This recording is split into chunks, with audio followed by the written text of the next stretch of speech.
US President Barack Obama met with Cuban President Raul Castro at the Americas Summit in Panama City on Saturday, the first meeting between US and Cuban leaders in more than 50 years.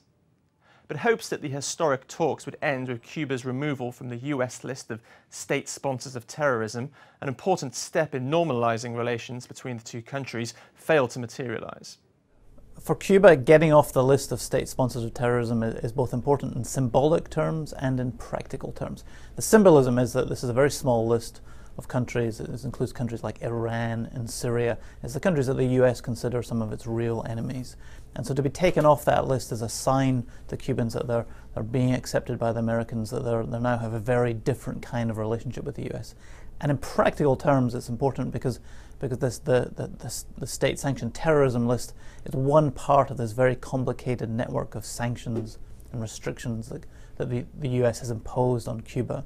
And so by taking it away, that's going to facilitate US businesses and US banks to do business in Cuba. Cuba is no longer a state sponsor of terror, and it's also been actively involved in cajoling along the FARC guerrillas in Colombia's peace process. Those talks are taking place in Havana. So it's actively cooperating in ending at least one arena of state sponsors of terror. Mr. Obama wants to end the US trade embargo on Cuba, but is still pushing Havana to improve its human rights record. Mr. Castro, meanwhile, needs the foreign investment that would follow the removal of the embargo, but full rapprochement could take a long time. Raul Castro and other Cuban government officials have made it very clear that although the embargo may end, that doesn't mean that Cuba is suddenly going to change and become a democratic state. The current US legislation about the embargo requires Cuba to have democratic elections before the embargo can be lifted. Can this be finessed and fudged? Perhaps. But it's just another sign of the many obstacles that have built and accrued over the past 50 years.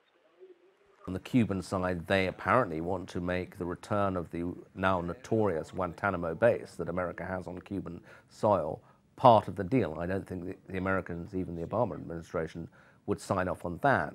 The Americans, for their part, are going to, as they open up trade, going to demand that all American companies get given a level playing field, including ones that have, for the Cubans, a very unfortunate symbolic significance. I mean, I think it really does matter to the Cubans. They don't want to see a big branch of McDonald's opening in downtown Havana, but they may have to swallow that. There's a huge amount of support, both in Cuba and perhaps surprisingly in the US, for the countries to normalize relations. Mr. Obama, frustrated for much of his time as president by events in the Middle East, has an eye on securing a foreign policy legacy before the end of his second term. When Obama came in, he had a pretty clear vision of what he wanted to do and what he wanted to be in foreign policy. He wanted to be the president who ended wars in Iraq and in Afghanistan, and who built new relationships with adversaries of the United States, whether it was in the Arab world, or Cuba, or wherever. But I think that was really overturned with the Arab Spring of 2011 and then all the subsequent revolutions and bloodsheds and warfare. It's really been firefighting for him since then.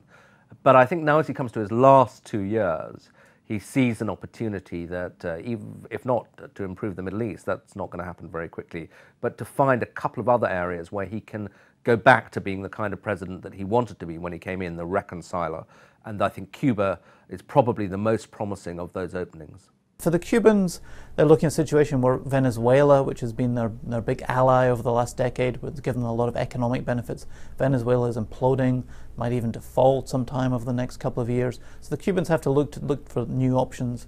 And the Cubans are also thinking a few years ahead, a time when the Castro brothers quite probably will not be around anymore, and leadership will pass on to a new generation of Cubans. And so for all those reasons, they are also thinking ahead and thinking that they need new partners and maybe a new relationship with the United States. Also, I think it's a big strategic opportunity in Latin America because traditionally Cuba's been kind of the linchpin of the anti-American front, the traditional, what they'd call anti-imperialist front, left-wing front. If the Cubans actually move into a more normal relationship with the United States, then that whole kind of wing of thought in Latin America, which Cuba's been a rallying point for, becomes weakened. Both the US and Cuba have a big motivation to thaw relations. For Mr. Obama's foreign policy legacy, rapprochement with Cuba would be significant. In Cuba's case, the chaos in Venezuela means they need a resumption in normal economic ties. Daniel Garrahan, Financial Times.